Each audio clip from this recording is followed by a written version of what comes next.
नमस्कार, मैं अभिषेक कौशिक और आप देख रहे हैं जन प्रहरी मीडिया।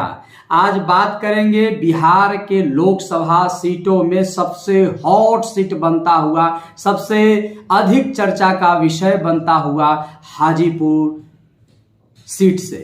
एक तरफ स्वर्गीय रामविलास पासवान के स्व घोषित उत्तराधिकारी पशुपति पारस जी, जो भारतीय जनता पार्टी की जो सरकार केंद्र में है, मोदी की जो सरकार है, उसमें कैबिनेट मंत्री हैं। दूसरी तरफ उनके भतीजे और स्वर्गीय रामविलास पासवान का इकलौता पुत्र चिराग पासवान, दोनों हाजीपुर के सीट को लेकर आए दिन चर्चा में हैं।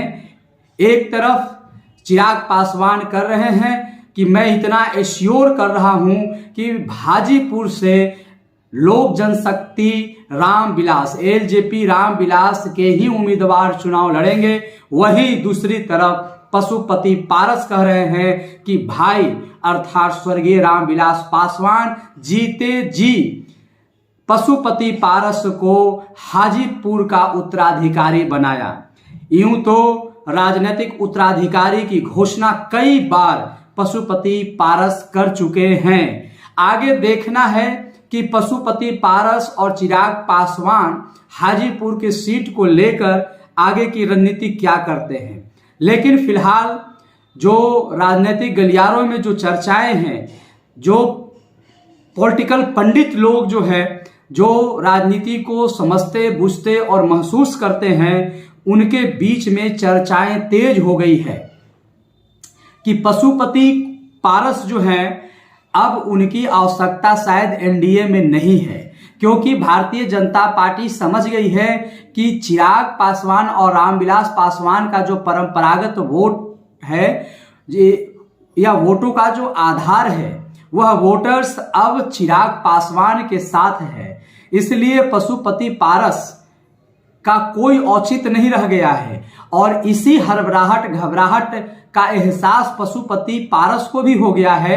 इसलिए पब्लिक डोमेन में कभी कभी बीजेपी को, जो उनके महत्वपूर्ण घटक है, जिसके छत्र छाया में पशुपति पारस एक बार फिर पार्लियामेंट जाना चाहते हैं और भारत सरकार के मंत्रिमंडल में भी शामिल होना चाहते हैं, लेकिन उसी मजबूत भारतीय जनता पार्टी को कई बार पशुपति पारस ने उसकी भी औकात दिखाई है। अपनी भाषाओं में, अपने वक्तव्यों में कहा है कि भारतीय जनता पार्टी कौन होती है जो यह तय करे कि मैं कहां से चुनाव लड़ूंगा। लेकिन घटक दलों की एक अपनी मर्यादा होती है, अलायंस का एक अपनी गरिमा होती है, एक बाउंड्री लाइन होती है।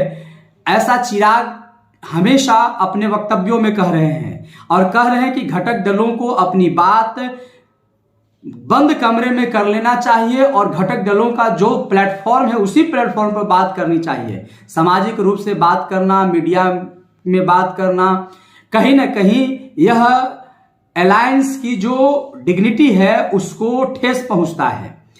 लेकिन हम आज चर्चा करेंगे कि चिराग पासवान और एनडीए के बीच में किन किन बातों पर सहमति हुई है, चिराग का क्या मांग था और क्या देना चाहती है भारतीय जनता पार्टी। चिराग पासवान ने स्पष्ट रूप से फॉर अ डे से कहा है कि पिछले लोकसभा में उन्हें 6 लोकसभा का सीट और 1 राज्यसभा का सीट दिया गया था।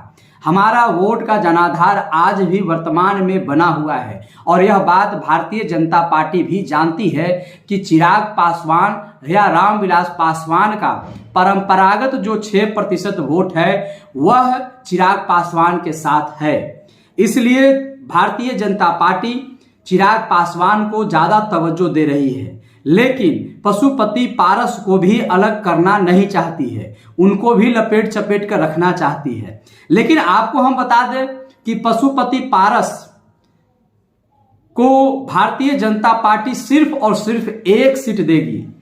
वह सीट कौन सा होगा यह आने वाला समय बताएगा, क्योंकि भारतीय जनता पार्टी जानती है कि पशुपति पारस के पास सिर्फ 1 सीट बचाने से ज्यादा उनकी कुव्वत नहीं है। हाजीपुर के सिटिंग एमपी हैं और उनका दावा स्वाभाविक है, लेकिन चिराग पासवान भी कह रहे हैं या उनके कहने के लहजों में यह बात स्पष्ट रूप से झलक जाता है कि भारतीय जनता पार्टी के साथ जो उनका एग्रीमेंट हुआ है, भारतीय जनता पार्टी के साथ जो उनका डायलॉग हुआ है और अलायंस का जो एक स्वरूप दिख रहा है, उसमें हाजीपुर के सीट को लेकर बहुत बड़ी चर्चा हुई है। और कहीं ना कहीं भारतीय जनता पार्टी के तरफ से चिराग पासवान को एश्योर्ड किया गया है कि हाजीपुर की सीट आप ही लड़िएगा। तो आप समझ लीजिए, हाजीपुर से चिराग पासवान लड़ेंगे तो आपके मन में यह चल रहा होगा कि आखिर जमुई से कौन चुनाव लड़ेगा, क्योंकि जमुई के सिटिंग एमपी हैं। और आपको बताते चले कि हाजीपुर, जमुई और समस्तीपुर, ये 3 ऐसा सीट है लोकसभा का जो चिराग पासवान या लोक जनशक्ति पार्टी अपने उम्मीदवारों को खड़ा करती है और वहां से उनके उम्मीदवार जीतते हैं। ये तीनों सीट शेड्यूल कास्ट का है, यह सुरक्षित सीट है। और यहां से हाजीपुर से पशुपति पारस है और जमुई से चिराग पासवान। लेकिन एक बड़ी खबर आ रही है, सूत्रों के हवाले से एक बड़ी खबर आ रही है कि चिराग पासवान जो हैं जमुई से अपने बहनोई अरुण भारती को चुनाव में खड़ा कर सकते हैं। अरुण भारती स्वर्गीय रामविलास पासवान के दामाद हैं और लोक जनशक्ति रामविलास जो अभी जो पार्टी बनी है, जिसके राष्ट्रीय अध्यक्ष चिराग पासवान है, तो चिराग पासवान के वे बहनोई हैं और इनका भी एक राजनीतिक बैकग्राउंड रहा है उनके बहनोई जी का। वो आगे हम चर्चा करेंगे आगे के वीडियो में। खगड़िया से अभी वर्तमान में सिटिंग एमपी हैं चौधरी महबूब अली कैसर। तो जी हाँ, महबूब अली कैसर जो है यह भी अपने समझ गए हैं कि पशुपति पारस के पास अब आगे पीछे चलने से कोई फायदा होने वाला नहीं है। पशुपति पारस अब अपना सीट बचा ले, अपना एक सीट अपना हासिल कर ले, यह बहुत बड़ी बात है। तो यह भी अब गोल मटोल कर रहे हैं। लेकिन खगड़िया से महबूब अली कैसर चुनाव नहीं लड़ेंगे। चुनाव लड़ना तो लोकतांत्रिक अधिकार है, लेकिन लोजपा से टिकट मिलना, चिराग पासवान से टिकट मिलना लगभग असंभव है। खगड़िया से हो सकता है कि एक मैं इशारा कर रहा हूं, आप लोग इसको गेस करिएगा कि वह कौन है। हाल फिलहाल में जेडीयू के एक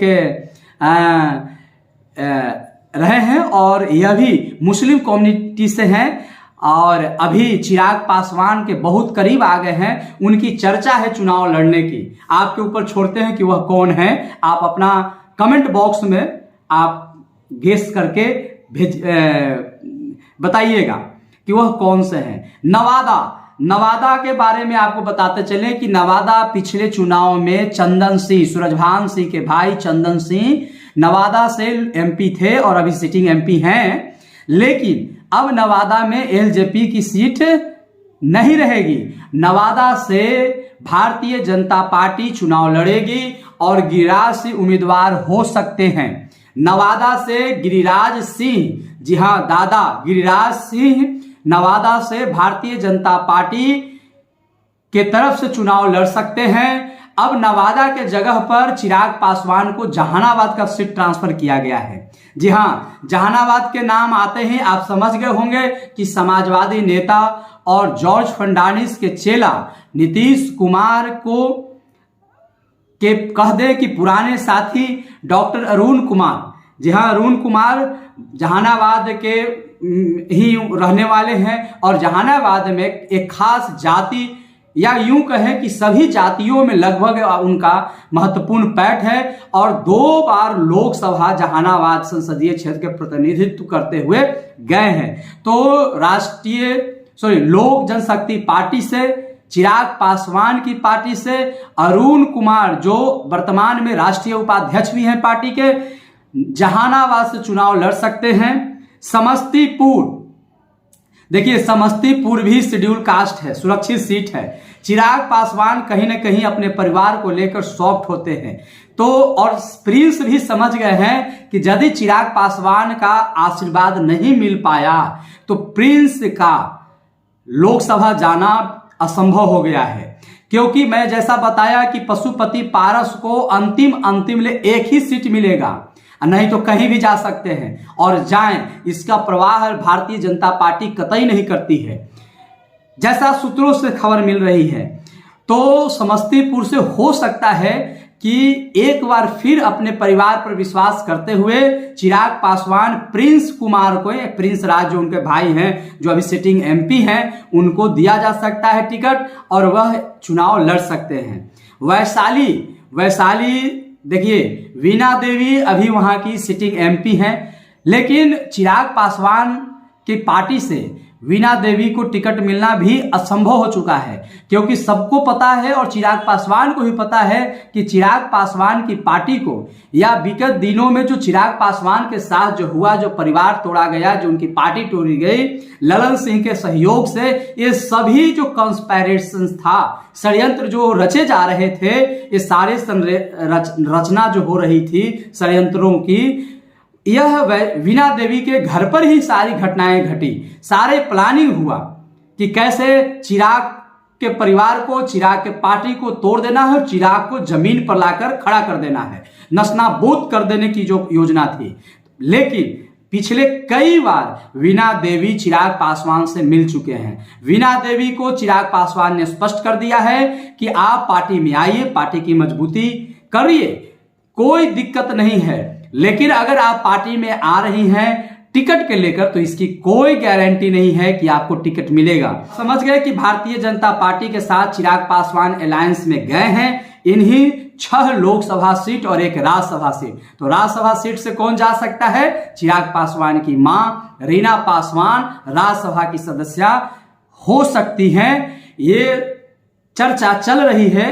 तो आप क्या सोचते हैं? आप अपना विचार कमेंट बॉक्स में दीजिए और अभी तक आपने हमारे चैनल को सब्सक्राइब नहीं किया है तो सब्सक्राइब कर लें, और सब्सक्राइब कर लिया है तो इस वीडियो को शेयर कर दें। आप सबको सादर प्रणाम। जय हिंद।